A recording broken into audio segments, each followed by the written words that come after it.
So guys welcome back to micro classes. हमारी Meerut university और Saharanpur university की बीएड की क्लासेस चल रही हैं। आज का हमारा सब्जेक्ट है philosophical and sociological perspectives of education. Philosophy की यह 14th क्लास है। आज का हमारा टॉपिक है प्रकृतिवाद, नेचुरलिज्म। अब प्रकृतिवाद किस प्रकार की विचारधारा है, यह क्या होता है, इसकी क्या विशेषता होती है, क्या प्रकृति होती है प्रकृतिवाद विचारधारा की, और इसकी शिक्षा कैसी होती है, यह सब बीएड एग्जाम में लॉन्ग क्वेश्चन में आता है और मोस्ट इंपॉर्टेंट टॉपिक है। अगर आपके बीएड एग्जाम की बात करें, हम इस टॉपिक को ही आज हम देखने वाले हैं कि ये क्या होता है। आज का क्या टॉपिक है हमारा? प्रकृतिवाद। प्रकृतिवाद क्या होता है? एक विचारधारा होती है, जैसे आदर्शवाद होता है, यथार्थवाद होता है, ठीक उसी प्रकार प्रकृतिवाद होता है। ये एक विचारधारा होती है। प्रकृतिवाद प्रकृति को इंपॉर्टेंट मानता है कि प्रकृति ही सब कुछ है। जो नेचर हमारे सामने दिख रहा है, पहाड़ पर्वत वगैरह, जमीन पेड़ पौधे, जो भी हमारे सामने जो नेचर है, जो प्रकृति है, वही सबसे ऊपर है। क्योंकि हर वस्तु इसी में पैदा होती है, हर कोई जीव इसी में पैदा होता है और इसी में नष्ट हो जाता है। तब सबसे ऊपर प्रकृति हुई, क्योंकि वही वस्तुओं को पैदा करती है और समय आने पर वह उन वस्तुओं को नष्ट कर देती है। अतः सबसे मुख्य चीज क्या है? प्रकृति है। हमें प्रकृति में रहना चाहिए। जो भी जीव जंतु हैं, जो भी हम मनुष्य हैं, प्रकृति में ही रहना चाहिए प्राकृतिक रूप से, और प्रकृति की ही खोजबीन करनी चाहिए। इससे क्या होगा? प्रकृति हमें बहुत कुछ सिखाएगी और हमारा वास्तविक रूप से विकास होगा, प्राकृतिक विकास होगा। जैसा प्रकृति हमारा विकास करना चाहती है, ऐसा विकास होगा हमारा।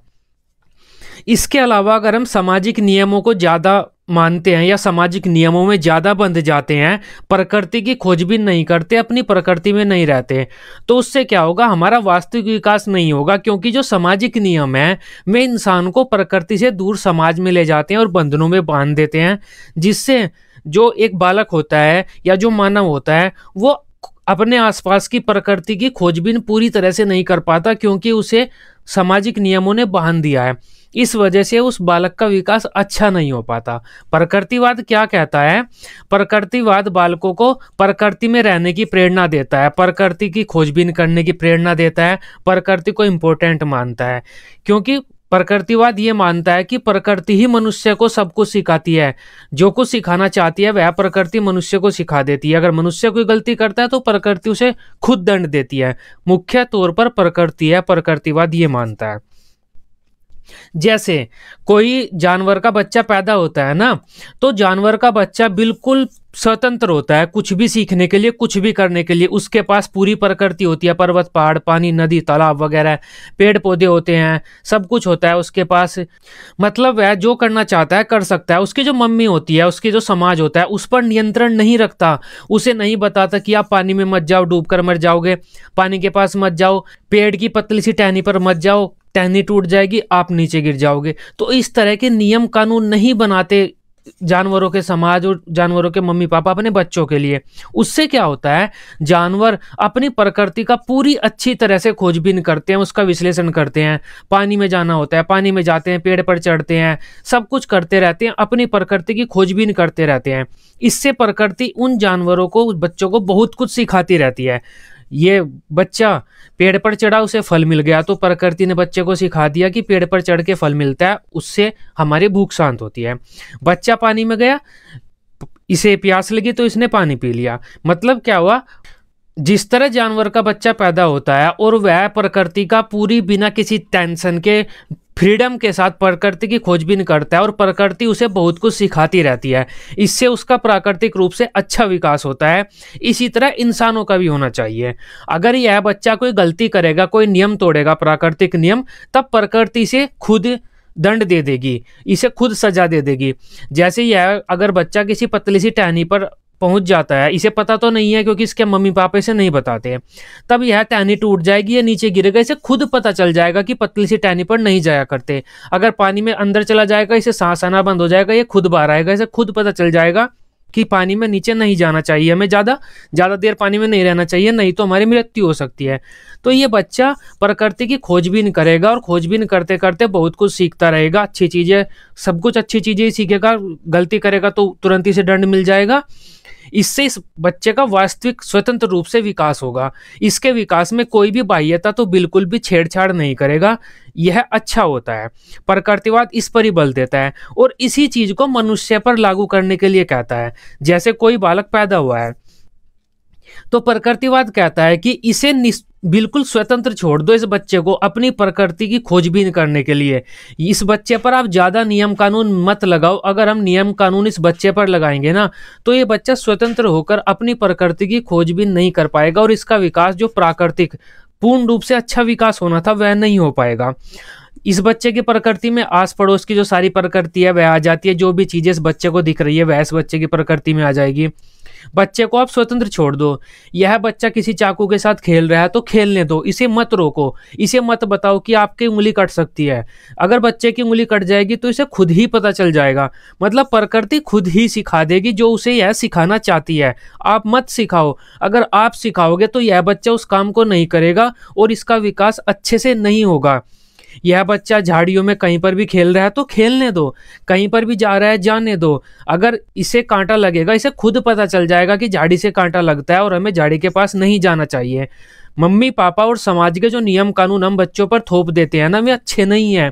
अगर हम नियम कानून बच्चों पर थोप देंगे तो बच्चे अपनी प्रकृति का, अपने आस पड़ोस के माहौल का विश्लेषण नहीं कर पाएंगे, उसकी खोजबीन नहीं कर पाएंगे। इससे बच्चों का जो वास्तविक स्वाभाविक प्राकृतिक रूप से विकास होना था वह नहीं हो पाएगा। ये कहता है प्रकृतिवाद। मतलब यह प्रकृति पर बल देता है कि जिसकी जैसी प्रकृति वो उस तरह से कुछ भी काम करता रहे, उसे करने दो, उसे मत छेड़ो। आसपास की प्रकृति की खोजबीन करेगा, प्रकृति उसे खुद सिखा देगी। अगर वह गलती करेगा तो उसे सजा भी दे देगी और उससे भी वह कुछ ना कुछ सीखेगा। मतलब प्रकृति मेन है। ये हमारा प्रकृतिवाद है। क्या कहना चाहता है प्रकृतिवाद वो अब आप समझ गए होंगे। अब प्रकृतिवाद की बात कर लेते हैं। प्रकृतिवाद इसे इंग्लिश में हम नेचुरलिज्म बोलते हैं। अब पेपर में आपको कैसे लिखना है इससे तो आप ये समझ पाए प्रकृतिवाद क्या होता है, विचारधारा, और प्रकृतिवादी जो होते हैं उनकी विचारधारा क्या होती है। मैं कैसे अपने बच्चों को बड़ा करना चाहते हैं, कैसे कैसे उन्हें स्वतंत्रता देने चाहते हैं। प्रकृतिवाद अंग्रेजी भाषा के नेचुरलिज्म शब्द का हिंदी रूपांतरण है।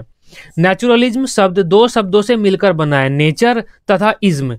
नेचर का अर्थ तो होता है प्रकृति, इज्म का अर्थ होता है वाद या फिर विचारधारा। अर्थात प्रकृति से संबंधित विचारधारा को ही हम प्रकृतिवाद बोलते हैं। अतः प्रकृतिवाद एक ऐसी विचारधारा है जो प्रकृति को महत्व देती है। ये इसका शाब्दिक अर्थ हमने दे दिया जो कि काफी कुछ बता देता है प्रकृतिवाद के बारे में।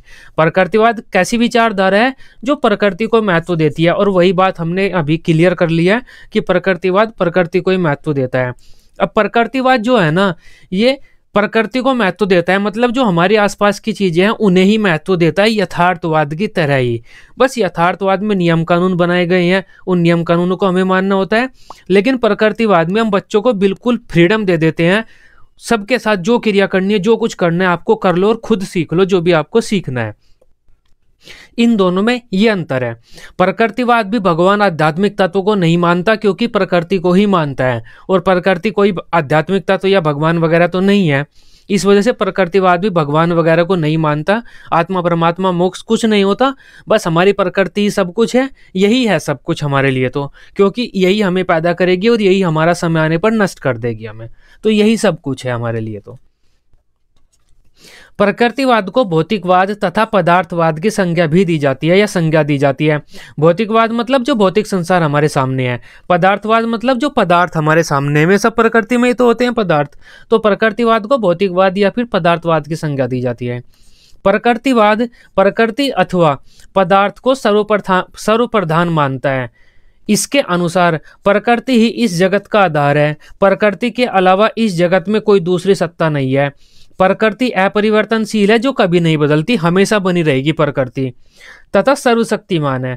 प्रकृतिवादियों का मानना है कि प्रत्येक वस्तु प्रकृति में ही पैदा होती है तथा इसी में विलीन हो जाती है। अर्थात अंतिम सत्ता प्रकृति की ही है तथा प्रकृति से परे कुछ नहीं है। इसीलिए मानव को प्रकृति की खोज करनी चाहिए। प्रकृति की खोजबीन करते हुए ही वह प्रकृति से बहुत कुछ सीखता रहता है तथा उसका स्वाभाविक विकास होता है। प्रकृतिवादी विचारधारा के विचारक प्रकृति को ही संपूर्ण तत्व मानते हैं, आध्यात्मिक या ईश्वरीय सत्ता को नहीं। उनका मानना है कि ईश्वर की सत्ता, ये ईश्वर की सत्ता, आत्मा, परमात्मा आदि सब सब कल्पनाएं हैं तथा अंतिम सत्ता भौतिक होती है, आध्यात्मिक नहीं। ये बातें अब आप समझ गए होंगे क्योंकि मैंने पहले ही बता दिया। प्रकृतिवादी क्या कहते हैं, या फिर प्रकृतिवाद जो विचारधारा है हमारी, ये क्या कहती है, ये जो हमारे सामने प्रकृति दिख रही है जो कि पदार्थों से मिलकर बनी है, मतलब ये जो पदार्थ प्रकृति रूपी हमारे सामने दिख रही हैं यही सत्य है, सब कुछ यही है। हमें इन्हीं की खोजबीन करनी चाहिए क्योंकि ये अपरिवर्तनशील है, प्रकृति कभी नहीं खत्म होगी और सर्वशक्तिमान है, सबसे ऊपर है, क्योंकि ये चाहे तो किसी को भी नष्ट कर सकती है। हर वस्तु इसी में पैदा होती है और इसी में विलीन हो जाती है, अतः ये सर्वशक्तिमान है। हमें इसी की खोज करनी चाहिए। जब हम इसकी खोज भी नहीं करेंगे ना, तब ये प्रकृति हमें बहुत कुछ सिखाती रहती है, हम इससे बहुत कुछ सीखते रहते हैं। इससे हमारा स्वाभाविक, वास्तविक व प्राकृतिक विकास होता है। इसी तरह से हमें अपना जीवन जीना चाहिए। जैसे एक जानवर प्रकृति में पैदा होता है और अपना बिल्कुल बिना किसी टेंशन के, बिना किसी नियम को बनाए हुए वह प्रकृति की खोजबीन करता है और बहुत कुछ सीखता रहता है और अपना जीवन जीने के योग्य हो जाता है और अपना जीवन जीता भी है। इसी प्रकार बालकों को भी हमें अपने प्रकृति में छोड़ देना चाहिए।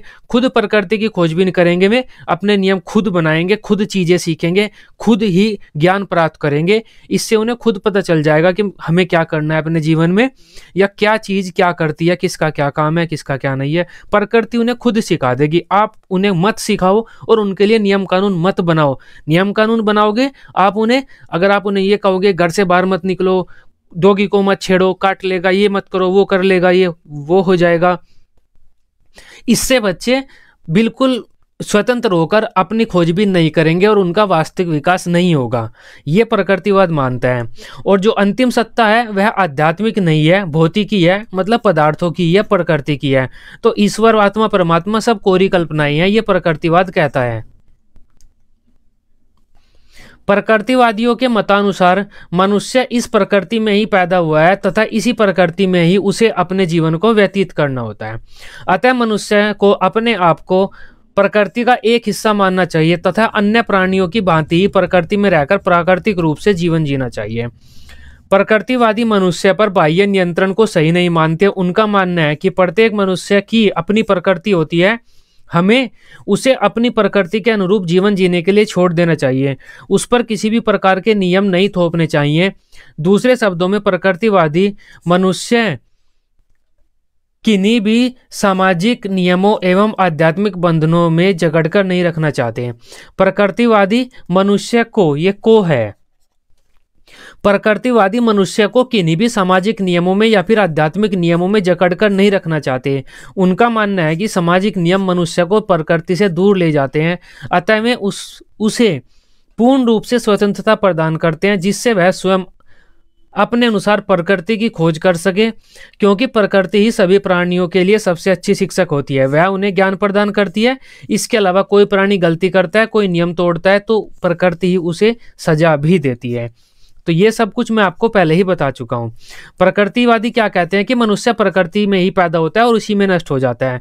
तब मनुष्य को प्रकृति को का अपने आप को एक हिस्सा मानना चाहिए और अन्य जीवों की भांति प्राकृतिक रूप से ही जीवन जीना चाहिए, प्राकृतिक रूप से खोजबीन करके प्रकृति की ज्ञान ग्रहण करना चाहिए।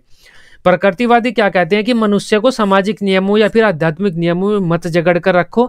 ये नियम मनुष्य को प्रकृति से दूर ले जाएंगे क्योंकि उसे प्राकृतिक रूप से खोजबीन करने के लिए रोकते हैं ये नियम। इस वजह से हमें मनुष्य को प्रकृति के समक्ष छोड़ देना चाहिए, उसकी खोजबीन करने के लिए छोड़ देना चाहिए, क्योंकि प्रकृति उसे खुद जो सिखाना चाहती है सिखा सकती है। अब इसकी परिभाषा देख सकते हैं हम प्रकृतिवाद की। जेम्स वॉर्ड ने क्या कहा है? जे वॉर्ड ने, प्रकृतिवाद वह विचारधारा है जो प्रकृति को ईश्वर से अलग करती है, आत्मा को पदार्थ अथवा भौतिक तत्व के अधीन करती है और अपरिवर्तनशील नियमों को सर्वोच्च मानती है। प्रकृतिवाद विचारधारा कैसी है? प्रकृति को ईश्वर से अलग करती है कि ईश्वर कुछ नहीं है, प्रकृति सब कुछ है, हमारी प्रकृति है, ईश्वर नहीं होता, हम नहीं मानते। क्या होता है वो? आत्मा को पदार्थ के अधीन करती है। जो हमारी आत्मा है वो जो पदार्थ सामने दिख रहे हैं इन्हीं की तरह है। ज्यादा अपने आप की आत्मा को आप विशेष मत मानो कि भगवान का वास है, कुछ नहीं है। जैसे प्रकृति ने अन्य पदार्थ बनाए हैं ऐसे आप भी हो। तो आपकी आत्मा है वो पदार्थों के अधीन ही है और जो अपरिवर्तनशील नियम है प्रकृति है वही सर्वोच्च है। ये जेम्स वॉर्ड ने कहा है, जेम्स वॉर्ड ने। अब जायसे के अनुसार देख लेते हैं। प्रकृतिवाद वह विचारधारा है जिसकी प्रमुख विशेषता आध्यात्मिकता को अस्वीकार करना है या प्रकृति एवं मनुष्य के दार्शनिक चिंतन में उन बातों को स्थान देना है जो हमारे अनुभव से परे नहीं है। मतलब क्या हुआ, प्रकृतिवाद में आध्यात्मिकता को तो अस्वीकार किया जाता है तथा चिंतन में उन बातों को स्थान दिया जाता है जो हमारे अनुभव के सामने है, जो हमारे अनुभव में है, मतलब हमारे आसपास है। तो ये दो परिभाषा आप प्रकृतिवाद के बारे में देख सकते हैं। और प्रकृतिवाद के अर्थ के विषय में आप ये चीजें लिख सकते हैं, आपके 2-3 पेज आसानी से पेपर में भर जाएंगे। लॉन्ग क्वेश्चन में आता है प्रकृतिवाद, आप भर सकते हैं। अब प्रकृतिवाद के सिद्धांत या फिर विशेषताओं की बात कर लेते हैं। विशेषताएं ज्यादा आती हैं इसमें, कि विशेषताएं बता दीजिए प्रकृतिवाद की। प्रकृतिवाद की क्या विशेषताएं हैं? जो प्रकृतिवाद का अर्थ, उसी से प्रकृतिवाद की विशेषताएं निकलेंगी, क्योंकि अर्थ से ही तो सब कुछ निकलता है। अब ब्रह्मांड एक प्राकृतिक रचना है, वही बात प्रकृतिवाद ने कही है कि प्रकृति मेन है, उसी में सब कुछ बना हुआ है, उसी ने बनाया है सब कुछ। तो ये जो ब्रह्मांड है भगवान ने नहीं बनाया, प्रकृति नहीं बनाया है। भौतिक संसार ही सत्य है, जो संसार हमें दिख रहा है वही सत्य है, आध्यात्मिक कुछ नहीं होता। संसार एक महान यंत्र है, प्रकृति ने बनाया, सब एक यंत्र है पूरा। प्राकृतिक जीवन ही उत्तम होता है। आत्मा पदार्थजन्य तत्व होता है, आत्मा कोई भगवान का तत्व नहीं होता, पदार्थजन्य तत्व होता है। मनुष्य संसार का सर्वश्रेष्ठ प्राणी होता है, सर्वश्रेष्ठ रचना होती है इस प्रकृति की, क्योंकि हम जो जो चीजें सोच सकते हैं ना, वे अन्य जीव नहीं सोच सकते हैं। मनुष्य जीवन का उद्देश्य सुख की प्राप्ति होता है।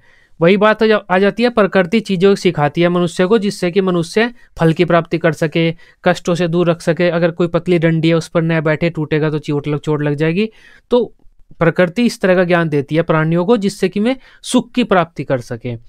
इंद्रिय प्रशिक्षण प्रबल, क्योंकि हम अपनी प्रकृति का ज्ञान इंद्रियों के द्वारा ही प्राप्त कर सकते हैं। तब ये विशेषताएं होती है प्रकृतिवाद की, इन्हें एक एक करके पढ़ते हैं हम। ब्रह्मांड एक प्राकृतिक रचना है। ब्रह्मांड कोई आध्यात्मिक नहीं है, भगवान ने नहीं बनाया, प्रकृति ने बनाया है। तो ब्रह्मांड एक प्राकृतिक रचना है। प्रकृतिवादियों के अनुसार संसार का कर्ता और करण दोनों ही स्वयं प्रकृति होती है। प्राकृतिक तत्वों के संयोग से, पदार्थों और पदार्थों के संयोग से संसार की रचना होती है और उसके विघटन से उसका अंत होता है। यह संयोग और विघटन की प्रक्रिया कुछ निश्चित प्राकृतिक नियमों के अनुसार होती रहती है। इसको बनाने और बिगाड़ने को प्राकृतिक परिवर्तन कहा जाता है। अर्थात जो कुछ भी व्याप्त है वह प्राकृतिक रचना है। जो कुछ भी व्याप्त है वह सब कुछ प्राकृतिक रचना है, प्रकृति ने ही बनाया है, ये प्रकृति ही मेन है। प्रकृतिवाद भौतिक संसार को ही सत्य मानता है। उसका स्पष्टीकरण है कि इस संसार को हम इंद्रियों के द्वारा अनुभव कर सकते हैं, अतः यही सत्य है। इसके विपरीत आध्यात्मिक संसार को हम इंद्रियों के द्वारा अनुभव नहीं कर सकते, इसीलिए वह असत्य हो जाता है। इसीलिए हमें आध्यात्मिक संसार को छोड़कर इस भौतिक संसार के विषय में सोचना चाहिए तथा अपनी प्रकृति की खोजबीन करनी चाहिए, जिससे हमारा विकास एक उचित दिशा में जा सके। प्रकृतिवाद क्या कहता है? भौतिक संसार ही सत्य, आध्यात्मिक संसार कुछ नहीं होता। इस भौतिक संसार में ही अपने जीवन को व्यतीत करो, प्रकृति की खोजबीन करो, इससे आपको बहुत कुछ सीखने को मिलेगा और आपका जो विकास है, आपका जीवन है, वो उचित दिशा में जा सकेगा। संसार एक महान यंत्र है। प्रकृतिवादी संसार को एक यंत्र के रूप में देखते हैं कि प्रकृति के द्वारा बनाया गया एक यंत्र है। इस संसार में हर कोई प्रकृति की खोजबीन करके ज्ञान प्राप्त करता है, अपना जीवन व्यतीत करता है और प्रकृति उसे जब समय आता है तो नष्ट कर देती है। तो ये संसार एक महान यंत्र है। हर कोई एक जो ये यंत्र है ना, इस यंत्र का हिस्सा है। कोई भी इस यंत्र से ऊपर नहीं है जो इस यंत्र को कंट्रोल कर सके। अगर इंसान ये कहता है ना कि मैं इस यंत्र का हिस्सा नहीं हूं, मैं तो प्रकृति से ऊपर हूं, तो प्रकृति उसे 2 मिनट में नष्ट कर सकती है। आप जानते ही हैं, बाढ़ आपदा वगैरह कुछ भी आ जाएगी, प्रकृति साफ कर देगी इंसानों को इस दुनिया में से। प्रकृतिवादी संसार को एक महान यंत्र मानते हैं कि एक यंत्र है पूरा और उस यंत्र के बहुत से भाग होते हैं जो अपना अपना काम करते हैं। उनमें से मनुष्य भी एक ही है।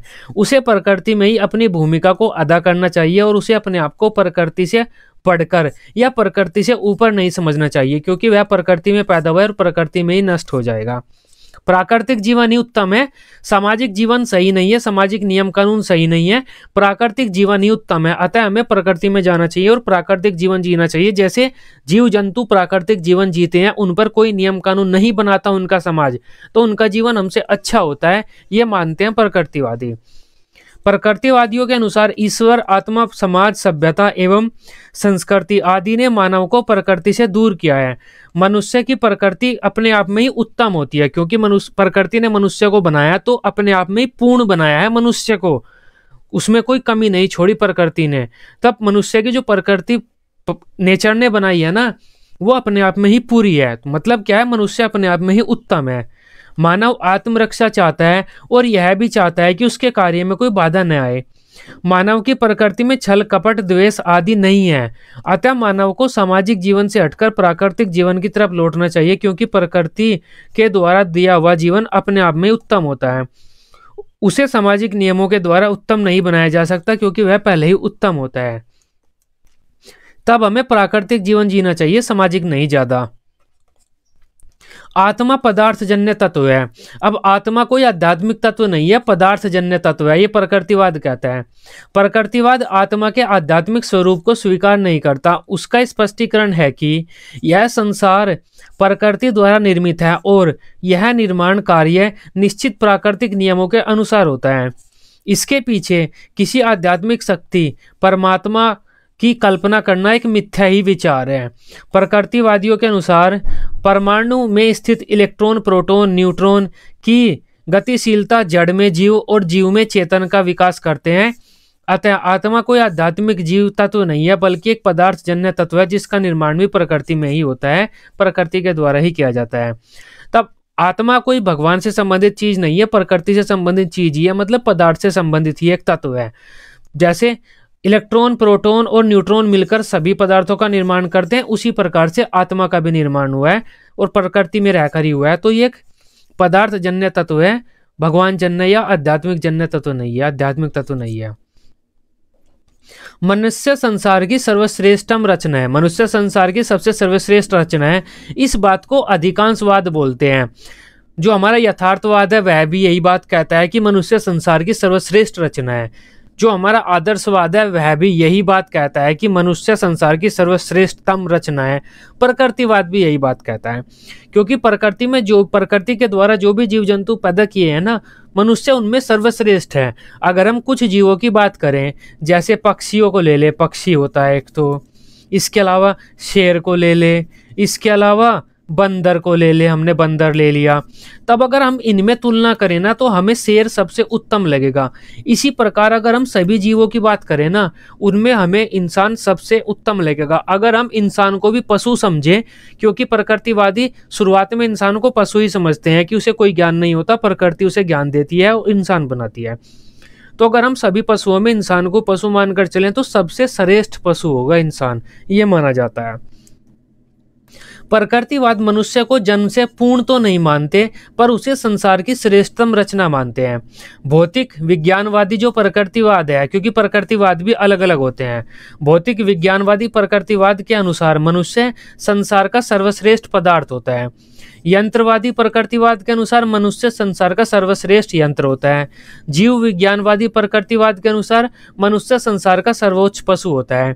जीव विज्ञानवादियों के अनुसार मनुष्य अपने में निहित कुछ विशेष शक्तियों के कारण अन्य पशुओं से सर्वोच्च मनुष्य ने अपने आप को अन्य पशुओं से सर्वोच्च बना लिया है, क्योंकि उसमें कुछ विशेष शक्तियां होती हैं तर्क वितर्क करने वाली। इसमें बुद्धि की एक महत्वपूर्ण भूमिका होती है। तो मनुष्य एक संसार का सर्वश्रेष्ठ प्राणी है, सर्वश्रेष्ठ रचना है या पशु है, जो भी आप कहना चाहें, क्योंकि उसमें तर्क वितर्क करने की कुछ ऐसी शक्तियां हैं जो दूसरे पशुओं के पास, दूसरे जीवों के पास नहीं है। तब मनुष्य दूसरे जीवों से सर्वश्रेष्ठ है। मनुष्य जीवन का अंतिम उद्देश्य सुख की प्राप्ति है। अब प्रकृति मनुष्य को ज्ञान देती रहती है समय समय पर, क्योंकि हम प्रकृति की खोजबीन करते रहते हैं। उस ज्ञान को लेकर हम अपने जीवन को सुखी तो बनाते हैं। छोटी सी टहनी है, कहाँ पर है टहनी मेरी, ये रही टहनी, ये छोटी सी टहनी है, बंदर इस पे बैठा, ये टूट गई, नीचे गिर गया, बंदर को पता चल गया इस पर नहीं बैठना, नहीं तो जीवन को कष्टदायक हो जाएगा, मेरे जीवन में कष्ट होंगे। तब प्रकृति ज्ञान देती रहती है, जिससे हम मनुष्य या कोई भी जीव अपने जीवन को कष्टों से बचाकर सुख की ओर ले जाना चाहता है, ले जा सकता है। तब मनुष्य का उद्देश्य क्या होता है? प्रकृतिवाद क्या मानते हैं? सुख की प्राप्ति। प्रकृतिवाद मानव जीवन के अंतिम उद्देश्य में विश्वास नहीं करते कि हमारा अंतिम उद्देश्य है मोक्ष की प्राप्ति या कुछ अंतिम उद्देश्य है। उनका विश्वास है कि प्रत्येक प्राणी में जीवन जीने की इच्छा होती है और जीने के लिए वह संघर्ष करता है और परिस्थितियों के अनुकूल बनाकर अपने आप को सुरक्षित कर लेता है। प्रत्येक प्राणी की प्रकृति होती है, कैसी प्रकृति होती है कि वह जीना चाहता है और जीने के लिए वह इस प्रकृति में संघर्ष करता है और अपने आप को स्थितियों के अनुकूल बना लेता है, जिससे वह सुरक्षित कर लेता है खुद को। मनुष्य प्रकृति से बहुत कुछ सीखता है, जिससे वह कष्ट देने वाले तत्वों से दूर रहता है तथा अपने जीवन को सुखी बनाना चाहता है। इसके अलावा मनुष्य अपनी परिस्थितियों का निर्माता भी होता है, इससे भी उसे अन्य प्राणियों के समान सुख ही भोगना चाहिए। तब हमारा क्या उद्देश्य होता है? सुख की प्राप्ति होती है, क्योंकि हम बहुत कुछ प्रकृति से सीखते रहते हैं। उसका प्रयोग हम अपने जीवन को कष्टों से जो दूर ले जाने के लिए और सुख की तरफ ले जाने के लिए करते हैं। इंद्रिय प्रशिक्षण की पर बल। प्रकृतिवादी इंद्रिय प्रशिक्षण पर बल देते हैं, क्योंकि इस प्रकृति का ज्ञान हम इंद्रियों के द्वारा, ज्ञानेंद्रियों के द्वारा ही कर सकते हैं। इस वजह से प्रकृतिवादी इंद्रिय प्रशिक्षण पर बल देते हैं। प्रकृतिवादी आध्यात्मिक सत्ता को स्वीकार नहीं करते और वे प्राकृतिक ज्ञान की प्राप्ति पर बल देते हैं तथा हम प्रकृति का ज्ञान अपने इंद्रियों के द्वारा ही कर सकते हैं। इसलिए प्रकृतिवादी इंद्रिय प्रशिक्षण पर बल देते हैं। प्रकृतिवादी इंद्रियों के अनुभव से प्राप्त ज्ञान को ही सच्चा मानते हैं तथा उनके अनुसार सच्चे ज्ञान की प्राप्ति के लिए मनुष्य को स्वयं प्रकृति का निरीक्षण परीक्षण करते रहना चाहिए। यथार्थवाद की तरह ही प्रकृतिवाद भी इंद्रिय प्रशिक्षण पर बल देता है। इंद्रियों के द्वारा ही हम अपनी प्रकृति का ज्ञान प्राप्त कर सकते हैं, प्रकृति की खोजबीन कर सकते हैं। जो प्रकृति हमें सिखाना चाहती है उसे हम सीख सकते हैं, इससे हमारा विकास अच्छा होगा। यह हमारा प्रकृतिवाद का अर्थ था, प्रकृतिवाद की विशेषताएं थी। अब प्रकृतिवाद आप समझ गए क्या होता है, क्या विचारधारा होती है। प्रकृतिवाद हमें क्या कहना चाहता है, हमारे जीवन को किस तरफ ले जाना चाहता है। प्रकृतिवाद के बारे में आप काफी कुछ समझ गए होंगे। अब प्रकृतिवादी शिक्षा की बात कर लेते हैं। अगर कोई व्यक्ति प्रकृतिवादी है या फिर प्रकृतिवादी विचारधारा को मानने वाला है, तब वह अपनी शिक्षा की व्यवस्था कैसे करेगा। अब देखो, प्रकृतिवादी शिक्षा में प्रकृतिवाद का जो अर्थ है वही हमें देखने को मिलेगा, क्योंकि मेन अर्थ को लेकर हम हमेशा आगे बढ़ते हैं। अब प्रकृतिवादी शिक्षा की विशेषताएं देख लेते हैं। इसमें आपको हर लाइन में प्रकृतिवाद का अर्थ ही देखने को मिलेगा। प्रकृतिवाद मनुष्य को प्रकृति की ओर लौटने पर बल देता है। मतलब प्रकृतिवादी शिक्षा, आप यहाँ पर प्रकृतिवादी शिक्षा लिख सकते हैं। प्रकृतिवादी शिक्षा मनुष्य को प्रकृति की ओर लौटने पर बल देती है, वही बात है। प्रकृतिवाद मनुष्य को प्रकृति की खोजबीन करने पर बल देता है। इसी कारण प्रकृतिवादी शिक्षा जो होती है वह पुस्तकीय ज्ञान का विरोध करती है, या फिर प्रकृतिवाद जो होता है वो पुस्तकीय ज्ञान का विरोध करता है। प्रकृतिवाद में हम बच्चों को पुस्तक के द्वारा ज्ञान नहीं देते, क्योंकि अगर हम बच्चों के लिए पुस्तकीय ज्ञान की व्यवस्था करेंगे तो वो क्या हुआ, समाज बच्चों को किस निश्चित नियमों में बांध रहा है कि ये एक पुस्तक है, इस पुस्तक का आपको अध्ययन करना है, इससे बाहर नहीं ज़्यादा जाना, इस पुस्तक का अभी अध्ययन करो, बाद में हम दूसरी पुस्तक देंगे। जबकि समाज के नियमों को प्रकृतिवाद नहीं मानता। प्रकृतिवाद क्या कहता है, आप जंगल में पैदा हो और झिंगा लाला हू करो और मर जाओ, कोई समाज के फालतू के नियम कानून मत मानो, ये प्रकृतिवाद कहता है। मतलब प्रकृतिवाद पुस्तक के ज्ञान का विरोध करता है। प्रकृतिवादी बाल केंद्रित शिक्षा पर बल देते हैं। अब बाल केंद्रित शिक्षा पर क्यों बल देते हैं? बाल केंद्रित मतलब बालकों के लिए शिक्षा होनी चाहिए, क्योंकि प्रकृतिवाद में हम बच्चों को ही मेन मानते हैं। बच्चों को कहते हैं आप अपनी मर्जी से कुछ भी सीख लो, प्रकृति से जो भी आप सीखना चाहते हैं, ज़्यादा उस पर हम बल नहीं देते, ये सीखो वो सीखो, तो बालक को केंद्र में रखते हैं हम। प्रकृतिवादी प्रगतिशील शिक्षा पर बल देते हैं। प्रगतिशील शिक्षा मतलब जैसी स्थिति वैसी आप शिक्षा ले सकते हैं, जैसी आपकी प्रकृति है वैसी आप शिक्षा ले सकते हैं। इसके अलावा भी प्रकृतिवादी जो बालक के विकास के चरण होते हैं उन्हें 4 भागों में बांटता है, शैशवावस्था, बाल्यावस्था, युवावस्था, प्रौढ़ावस्था, इस तरह से करके। तो जैसे जैसे हमारे विकास आगे बढ़ता रहता है वैसी वैसी ही हम शिक्षा लेते रहते हैं, तब प्रकृतिवादी हमारी प्रगतिशील शिक्षा पर बल देते हैं। प्रकृतिवादी निषेधात्मक शिक्षा पर बल देते हैं। निषेधात्मक शिक्षा से मतलब हो जाता है शिक्षा निषेध है, हमें बच्चों को शिक्षा नहीं देनी है अपने, क्योंकि अगर हम शिक्षा देंगे तो नियम कानून बन जाएंगे उनके लिए। अब निषेधात्मक शिक्षा के बारे में हम पढ़ेंगे, ये शिक्षा रूसों ने दी थी।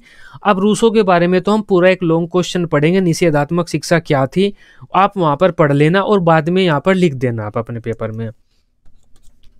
प्रकृतिवादी बालक को पूर्ण स्वतंत्रता प्रदान करते हैं, वही बात है, बालक पर ज्यादा नियंत्रण नहीं रखते प्रकृतिवादी। ये इंद्रिय प्रशिक्षण पर बल देते हैं। इंद्रिय प्रशिक्षण के द्वारा ही हम अपनी प्रकृति का ज्ञान प्राप्त कर सकते हैं। ये छात्रों को प्राकृतिक रूप से विकसित करने पर बल देते हैं कि बच्चे अगर विकास कर रहे हैं अपना तो प्राकृतिक रूप से करें, ज्यादा कृत्रिम न करें। जैसे माहौल में रह रहे हैं उस माहौल की खोजबीन करते रहें और सीखते रहें और प्राकृतिक रूप से अपना विकास कर लें। प्रकृतिवाद में शिक्षक का स्थान अत्यंत गौण होता है, क्योंकि शिक्षक का काम क्या होता है? बच्चों को शिक्षा देना। शिक्षक का काम यही तो होता है, बच्चों को शिक्षा देना। लेकिन प्रकृतिवादी क्या कहते हैं? बच्चों को शिक्षा मत दो, बच्चे खुद प्रकृति की खोजबीन करते हुए ज्ञान प्राप्त कर लेंगे, मतलब शिक्षक मत रखो कोई भी। प्रकृतिवाद में शिक्षक को नहीं रखा जाता, शिक्षक तो बच्चों को और भटका देगा। इस वजह से प्रकृतिवाद में शिक्षक का स्थान अत्यंत गौण माना जाता है कि शिक्षक कुछ नहीं होता। शिक्षक के अगर बारे में मैं आपको बताऊं तो शिक्षक का स्थान सबसे ज्यादा जो उच्च माना जाता है वो आदर्शवाद में माना जाता है, जो हमारा आदर्शवाद होता है, अध्यात्मवाद, भगवान वाला। उसके बाद दूसरे नंबर पर आता है यथार्थवाद। यथार्थवाद में शिक्षक का स्थान ठीक ठाक माना जाता है, ना तो घटिया माना जाता है ना अच्छा माना जाता है। इसके अलावा जो हमारा प्रकृतिवाद है, इसमें शिक्षक का स्थान बहुत बेकार माना जाता है कि शिक्षक का कोई जरूरत नहीं है। नेक्स्ट पॉइंट है, ये बालक की खोजबीन करने की शक्तियों का विकास करने पर बल देते हैं प्रकृतिवाद, ये भी अच्छी बात है। 11वां पॉइंट है, प्रकृतिवादी शिक्षा के विषय कौन कौन से हो सकते हैं? अगर कोई प्रकृतिवादी व्यक्ति शिक्षा की व्यवस्था करना चाहता है तो वह कौन कौन से विषय रखेगा? ऐसे विषय रखेगा वह अपनी शिक्षा में जो प्रकृति का ज्ञान बच्चे को कराएं और बच्चे को इंडिपेंडेंस दें, स्वतंत्रता दें उसे पूरी तरह से। जैसे विज्ञान, विज्ञान प्रकृति का ज्ञान कराता है, भूगोल कराता है, खेलकूद, बच्चे खेलकूद करेंगे तो प्रकृति में सीखेंगे। प्राकृतिक विषयों को पढ़ाने पर बल देते हैं। भाषा, इतिहास, गणित आदि रखने पर बल देते हैं, क्योंकि इनके द्वारा हम अपनी प्रकृति की खोजबीन कर सकते हैं। प्रकृतिवादी अगर शिक्षा की शिक्षण विधियों की बात करें हम, तब प्रकृतिवादी शिक्षा में हमें ऐसी शिक्षण विधियां देखने को मिलेंगी जिनके द्वारा बालक स्वतंत्र रहकर खोजबीन करके खुद कार्य करके सीख सकते हो। जैसे करके सीखना, अनुभव द्वारा सीखना, खेल द्वारा सीखना, बच्चे खेल खेल में सीखेंगे तो करके सीखेंगे। निरीक्षण विधि, बच्चे दूसरों का निरीक्षण करेंगे तो सीखेंगे। डाल्टन विधि में भी हम करके सीखते हैं। खेल विधि, ह्यूरिस्टिक विधि, मोंटेसरी विधि, इन सब में हम करके सीखते हैं। ये बाल केंद्रित शिक्षण विधियां होती हैं। इस वजह से प्रकृतिवादी शिक्षा में इन शिक्षण विधियों पर बल दिया जाता है। ये बालक को अनुशासन में नहीं रखना चाहते। इनका मानना है कि यदि बालक कुछ गलत करेगा या प्राकृतिक नियमों को भंग करेगा तो प्रकृति उसे स्वयं दंड दे देगी। वही बंदर डंडी पे बैठ जाता है। प्रकृतिवादी विचारक बालकों पर किसी भी प्रकार का कोई नियंत्रण नहीं रखना चाहते। वही बात हो जाती है अनुशासन वाली। कोई भी अनुशासन नहीं रखना चाहते, कोई भी नियंत्रण नहीं रखना चाहते और न ही उसके लिए कोई भी नियम बनाना चाहते हैं। रूसो ने क्या कहा है, बालक को खिड़की बंद करने के लिए मत कहो। अगर बालक घर में बैठा हुआ है, ये खिड़की खुली हुई है, ठंडी हवा आ रही है, मम्मी यहाँ पर बैठी है और बालक को कहेगी ठंडी हवा आ रही है, इसे बंद कर ले, नहीं जुकाम लग जाएगा तेरे, ये हो जाएगा, बीमार पड़ जाएगा, फिर दवा लानी पड़ेगी हमें। इससे क्या होगा, बालक के लिए निश्चित नियम बन गए। इससे बालक का वास्तविक विकास नहीं हो पाएगा। प्रकृतिवादी क्या कहते हैं, बालक अगर यहाँ बैठा हुआ है, ये खिड़की है, इसमें से ठंडी हवा आ रही है, तो मत कहो बालक को। जब बालक के सर्दी लगेगी और जुकाम लगेगा तो वह खुद उठेगा और खिड़की बंद करेगा और दूसरों को कहेगा खिड़की मत खोलो नहीं तो सर्दी लग जाएगी। तो रूसो ने यही कहा है, बालक पर ज्यादा नियम कानून मत बनाओ। अगर वह कोई गलती करेगा तो प्रकृति उसे स्वयं दंड दे देगी। बालक को खिड़की बंद करने के लिए मत कहो। जब उसे सर्दी लगेगी, जुकाम होगा तो वह खुद ही खिड़की बंद कर देगा। उसे पता चल जाएगा कि खिड़की खुली रखने से, ठंडी हवा आने से जुकाम हो जाता है। प्रकृतिवादी विचारकों के अनुसार विद्यालयों में, पहली बात तो विद्यालयों के बारे में ये बता देता हूं मैं, प्रकृतिवादी विद्यालयों को मानते ही नहीं कि विद्यालय होने ही नहीं चाहिए। बच्चे प्रकृति की खोजबीन करते हुए खुद ही सीख लें। सीखने के लिए कोई एक निश्चित जगह नहीं होनी चाहिए। प्रकृतिवादी विद्यालयों के बारे में ये मानते हैं। तब प्रकृतिवादियों के अनुसार विद्यालय में न तो कोई समय सारणी होनी चाहिए और न ही शिक्षक अपनी मर्जी से कुछ भी सिखाना चाहिए शिक्षक को। विद्यालय में क्या होना चाहिए, बालकों को उनकी प्रकृति के अनुसार स्वयं खोजबीन करने के अवसर देने चाहिए। वही बात हो जाती है। यह प्रकृतिवादी शिक्षा थी। अब प्रकृतिवादी शिक्षा की विशेषताएं देख लेते हैं।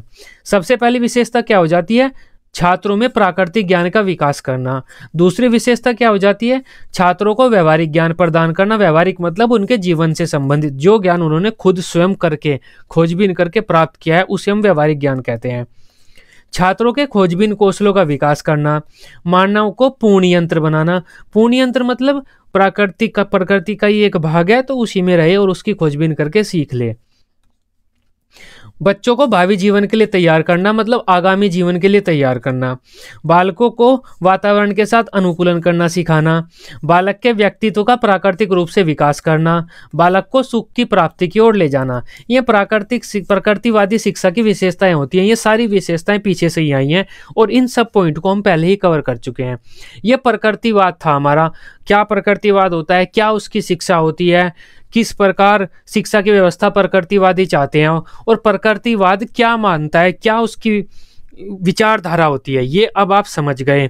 प्रकृतिवाद क्या कहता है कि हमें प्रकृति में रहना चाहिए, हम पर ज़्यादा नियम कानून थोपने नहीं चाहिए, स्वतंत्र रूप से प्रकृति में रहकर हमें अपना प्राकृतिक विकास करना चाहिए। इससे हम बहुत कुछ सीख पाएंगे। जो प्रकृति हमें सिखाना चाहती है वो हम सीख लेंगे और अपना जीवन अच्छी तरह से व्यतीत कर लेंगे। समाज के नियम कानून ये बेकार हैं, समाज को हमें नहीं मानना चाहिए, ये प्रकृतिवाद कहता है। आई होप प्रकृतिवाद क्या है, क्या इसकी विशेषताएं हैं, शिक्षा वगैरह सब कुछ अब आप समझ पाए होंगे। वीडियो अच्छी लगी हो आप इसे अपने बीएड ग्रुप में बीएड दोस्तों के साथ शेयर कर सकते हैं। बीएड की सभी सब्जेक्ट की इसी तरह से डेली रेगुलर क्लासेस लेने के लिए आप इस चैनल को सब्सक्राइब कर सकते हैं। Till then bye bye, take care.